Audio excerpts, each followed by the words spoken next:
রাসূল সাল্লাল্লাহু আলাইহি ওয়াসাল্লামের যুগে একজন ব্যক্তি আল্লাহর রাসূলের দরবারে আহলে সুফফা মসজিদে বসে কোরআন এবং হাদিসের জ্ঞান অর্জন করত। তার ভাই একদিন আল্লাহ রাসূলকে এসে বলছে, আল্লাহ রাসূল ফাশাকাল মুহতারিফ আখাহু ইলান নবী। তার যে ভাইটা উপার্জন করে সে এসে আল্লাহ রাসূলকে বলছে, আল্লাহ রাসূল আমার ভাই আপনার দরবারে সারাদিন বসে থাকে, বাড়ির কোনো কাজ কারবার করে না, এখানেই কোরআন এবং হাদিস তেলাওয়াত করে জ্ঞান অর্জন করে, আমার ইনকামে অনেক সমস্যা হয়। তখন রাসূল সাল্লাল্লাহু আলাইহি ওয়াসাল্লাম তাকে বললেন, লাআল্লাকা তুরযাকু বিহ, শোনো তোমার ভাই আহলুস সুফফাদের সাথে কোরআন তেলাওয়াত করে, হাদিস মুখস্থ করে, তোমার সাথে ইনকামে সহযোগিতা করতে পারে না। তুমি একটা জিনিস জেনে রাখো, তুমি যতটুকু ইনকাম করো ততটুকু তুমি যে তোমার এই ভাই, যে ভাই আমার আহলুস সুফফায় পড়তেছে তার খরচ বহন করতেছো, এর খরচ বহন করার কারণেই তুমি যতটুকু রিজিক পাও অতটুকু পেয়ে থাকো। কথা যদি বুঝতে না পারেন তাহলে আমি বুঝাতে ব্যর্থ। এবার এটাকে আরও স্পষ্ট করি। পৃথিবীতে সব মানুষ নিজ নিজ ভাগ্য নিয়ে আসেনি, যেটা শুরুতে আলোচনা করেছি যে কেউ নিজের রিজিক ছাড়া দুনিয়া থেকে যাবে না, সবাই নিজ নিজ রিজিক এনেছে। এবার দেখেন, আপনার যখন আপনি একাই ছিলেন তখন আল্লাহ আপনার একার রিজিক আপনাকে দিত।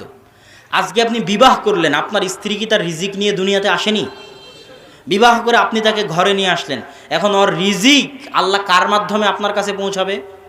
আপনার মাধ্যমে পৌঁছাবে। কেন? ওর রিজিক তো আল্লাহকে দিতে হবে, এটা তো আল্লাহর দায়িত্ব। ও তো ঘরে বসে আছে, ও তো চাকরি করতে যায় না। শত শত স্ত্রী, হাজারো লাখো স্ত্রী আছে যারা যায় না কি করতে? চাকরি করতে যায় না, বাড়িতে কাজ করতেছে, সন্তান সন্ততি লালন পালন করতেছে। সে কি রিজিক নিয়ে আসেনি? তার রিজিক আল্লাহ কার হাত দিয়ে দিবে?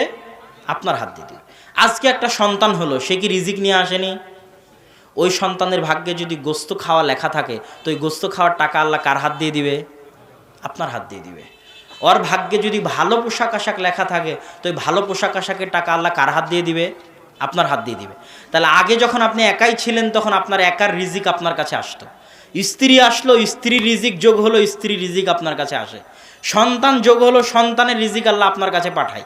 এবার মাদ্রাসার দুটো এতিম সন্তান, যেটা দানের কথা আসলো, ওই দুটো এতিমের কি রিজিক নাই? রিজিক আছে। ওই দুটো এতিমের রিজিকের দায়িত্ব যদি আপনি বহন করেন তো ওই দুটো এতিমের রিজিকের টাকা আল্লাহ কার হাত দিয়ে দিবে? আপনার হাত দিয়ে দিবে। এটা কার দায়িত্ব? আল্লাহর দায়িত্ব। আপনি পৃথিবীর যত মানুষের রিজিকের দায়িত্ব উঠাবেন তত মানুষের রিজিকের ব্যবস্থা আল্লাহ আপনার হাত দিয়ে করে দিবে, যত মানুষের। কেননা আসল রিজিক দাতাকে আপনি না উঠালেও কি ওদের ভাত হতো না? কে দিত?